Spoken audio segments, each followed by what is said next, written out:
नमस्ते। आज हम जिस विषय की तह तक जाने वाले हैं वो कोई आम कला समीक्षा बिल्कुल नहीं है, बल्कि दुनिया की सबसे मशहूर और रहस्यमयी पेंटिंग के इर्द गिर्द बुनी गई एक बेहद रोमांचक जांच है। एक ऐसा रहस्य जिसने सदियों से कला प्रेमियों, वैज्ञानिकों और दुनिया भर के जांचकर्ताओं की नींद उड़ाई हुई है। तो चलिए मोनालिसा के उन राजों से पर्दा उठाते हैं जो शायद पहले कभी नहीं सुने गए होंगे। चलिए सीधे मुद्दे पर आते हैं और शुरुआत करते हैं 21 अगस्त 1911 की उस दुस्साहसिक घटना से। पेरिस की एक आम सोमवार की सुबह थी। सब कुछ बिल्कुल नॉर्मल लग रहा था, तभी 3 आदमी लॉवर म्यूजियम से बाहर निकलते हैं। उन्होंने पूरी रविवार की रात म्यूजियम के अंदर छिप कर बिताई थी और अब उनके हाथ में एक कंबल था जिसके अंदर एक बेशकीमती चीज छिपी थी। सुबह 8:45 पर वे एक ट्रेन पकड़ते हैं और गायब। किसी को भनक तक नहीं थी कि दुनिया की सबसे मशहूर पेंटिंग चोरी हो चुकी है। ये कोई आम चोरी नहीं थी, ये लिटरली कला जगत का सबसे बड़ा झटका था। अब सवाल ये उठता है कि ये चोरी इतनी बड़ी क्यों थी? जरा इस आंकड़े पे गौर कीजिए। $1 बिलियन, यानी लगभग $1 अरब। आज के समय में इस कलाकृति की यही अनुमानित कीमत आंकी जाती है। इस भारी भरकम आंकड़े से ही समझ आ जाता है कि ये कोई साधारण कैनवास का टुकड़ा नहीं है। इस चोरी ने दुनिया भर में जो तहलका मचाया, उसने इसके दांव को ऐतिहासिक रूप से इतना ऊंचा कर दिया जिसकी कभी कल्पना भी नहीं की गई थी। चोरी और कीमत की बात तो हो गई, लेकिन सबसे पहला सवाल ये उठता है कि आखिर ये महिला है कौन? चलिए इसके नाम से ही शुरू करते हैं। अंग्रेजी में इसे मोनालिसा कहा जाता है, जो असल में इतालवी शब्द मडोना लिसा से आया है। मडोना का मतलब होता है मैडम या लेडी, तो मोनालिसा का सीधा सा अर्थ हुआ लेडी लिसा। वहीं इसका दूसरा मशहूर नाम है ला जियोकोंडा। ये नाम उनके पति के उपनाम से आता है और इतालवी भाषा में इसका मतलब होता है खुशमिजाज या प्रसन्नचित्त। दिलचस्प बात यह है कि फ्रांस में इसे ला जियोकोंडा के नाम से जाना जाता है। सालों तक इस महिला की पहचान को लेकर अजीबोगरीब थ्योरी सामने आती रहीं। मतलब लिटरली कुछ भी। किसी ने दावा किया कि ये लियोनार्डो दा विंची की अपनी माँ की तस्वीर है, कुछ लोगों ने कहा कि ये इटली के शाही घराने की कोई रानी है, और सबसे अनोखी थ्योरी जो 1987 में लिलियन श्वार्ट्ज ने डिजिटल फेस मर्जिंग टेक्निक के जरिए दी, वो ये थी कि ये दा विंची का खुद का ही चित्र है जिसे एक महिला के रूप में बनाया गया था। खैर, सुकून की बात यह है कि ये सभी सिद्धांत अब पूरी तरह से खारिज हो चुके हैं। लेकिन असली कहानी जो 2004 में फ्लोरेंस के अभिलेखागार में मिले सबूतों से सामने आई, वो इन सब थ्योरीज से कहीं ज्यादा दिलचस्प है। असल में ये महिला लिसा गेरार्डिनी थी, जो उस समय 24 वर्ष की थीं। उनकी शादी फ्रांसिस्को जियोकोंडो नाम के एक रेशम व्यापारी से हुई थी। अगर पेंटिंग को बहुत ध्यान से देखा जाए तो लिसा के बालों पर एक झीना सा घूंघट दिखाई देगा। ये कोई फैशन स्टेटमेंट नहीं था, बल्कि ये शोक का प्रतीक था। लिसा ने इस पेंटिंग के बनने से कुछ समय पहले ही अपनी एक बच्ची को खो दिया था। ये छोटी सी डिटेल इस शानदार तस्वीर में एक गहरी और दुखद सच्चाई जोड़ देती है। अब यहाँ एक बड़ा ही लॉजिकल सवाल उठता है। पेंटर इटली का, महिला इटली की, तो फिर ये पेंटिंग फ्रांस के लॉवर म्यूजियम में क्या कर रही है? इसका सफ़र काफ़ी लंबा रहा है। हुआ यूं कि 1516 में फ्रांस के राजा फ्रांसिस प्रथम ने दा विंची को फ्रांस में आमंत्रित किया। दा विंची अपने साथ ये पेंटिंग ले गए, जो उस वक्त तक अधूरी थी। 1519 में दा विंची का निधन हो गया और फ्रांस के शाही परिवार ने इसे अपने कलेक्शन में रख लिया।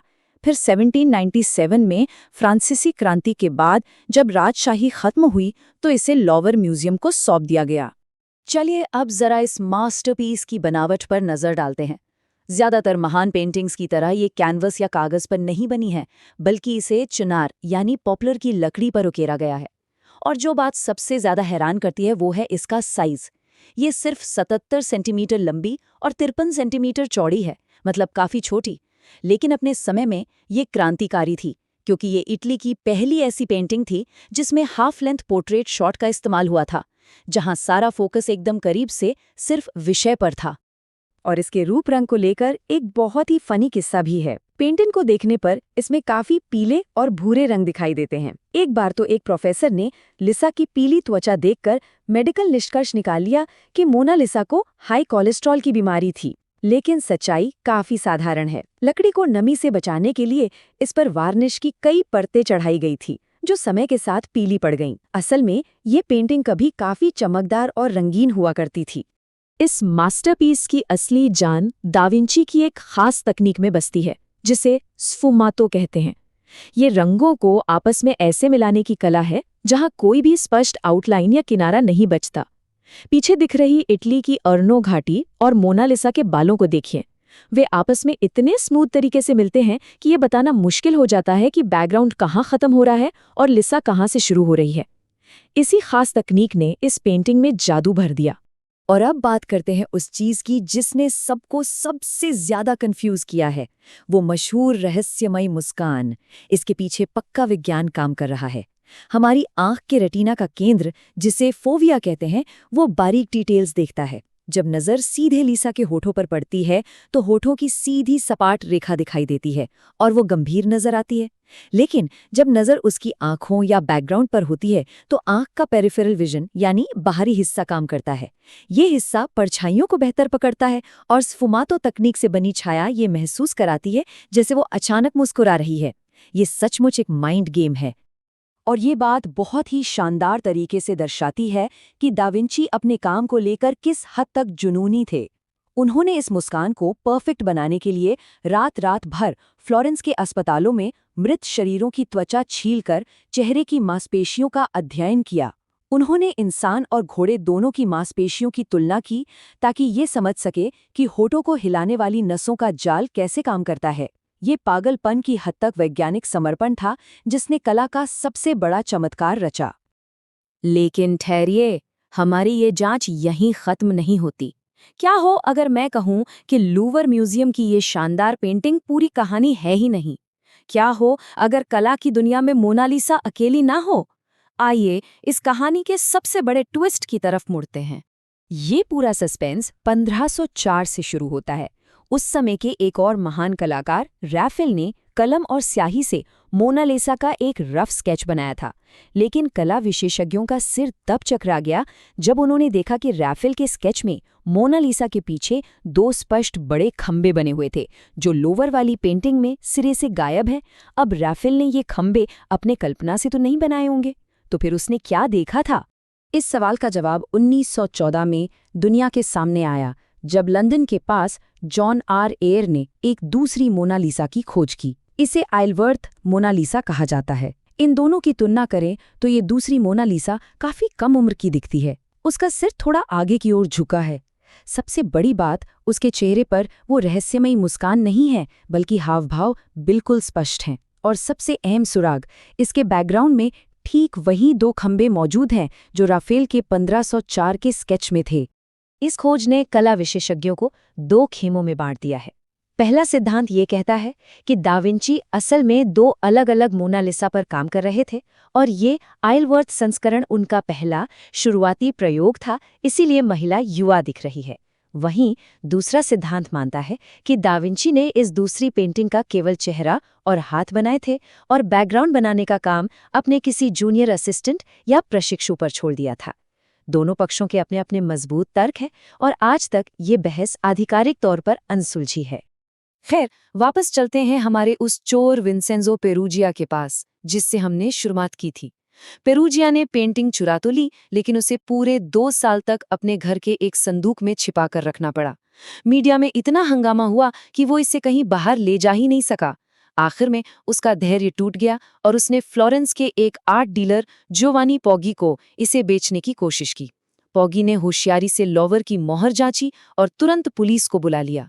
पेरूजिया पकड़ा गया और उसे 6 महीने की जेल हुई। 4 जनवरी 1914 को मोनालिसा को सुरक्षित लूवर वापस लाया गया। लेकिन इस पूरी घटना ने म्यूजियम को ऐसा सबक दिया कि आज अगर कोई इसे देखने जाए तो ये किसी अभेद्य किले से कम नहीं लगेगी। इसे बुलेट प्रूफ कांच के पीछे रखा गया है। लकड़ी को खराब होने से बचाने के लिए वहां का तापमान कड़ाई से 18 से 21 डिग्री सेल्सियस के बीच फिक्स रहता है और हवा में नमी यानी ह्यूमिडिटी को बिल्कुल 50% पर लॉक कर दिया गया है। तो यहाँ समझने वाली सबसे बड़ी बात क्या है? वो ये है कि एक चोर ने अनजाने में इतिहास रच दिया। ये जानकर हैरानी होगी कि 1911 की उस चोरी से पहले मोनालिसा आम जनता के बीच कोई बहुत लोकप्रिय पेंटिंग नहीं थी। इसे सिर्फ कला प्रेमी ही सराहते थे। उस चोरी ने जो वैश्विक मीडिया का तूफान खड़ा किया, उसी ने घर घर में मोनालिसा का नाम पहुंचा दिया। म्यूजियम के एक असंतुष्ट कर्मचारी ने अनजाने में इस कलाकृति को वो महान और ऐतिहासिक दर्जा दिला दिया जिसे आज हम जानते हैं। तो जाते जाते एक बहुत ही गहरा सवाल विचार करने के लिए छोड़ते हैं। जब लोवर में उस छोटी सी पेंटिंग के सामने खड़े होकर उसे निहारा जाता है, तो क्या दुनिया सचमुच केवल लियोनार्डो दा विंची की कला के एक मास्टरपीस की पूजा करती है, या फिर उस वैश्विक उन्माद, मीडिया के हंगामे और उस ऐतिहासिक अपराध की जिसने इसे हमेशा के लिए अमर बना दिया? दा विंची की प्रतिभा अपनी जगह है, लेकिन शायद उस चोर का भी इसके मशहूर होने में उतना ही हाथ है। ये निश्चित रूप से सोचने वाली बात है। आज के इस विश्लेषण में हमारे साथ जुड़ने के लिए बहुत बहुत धन्यवाद।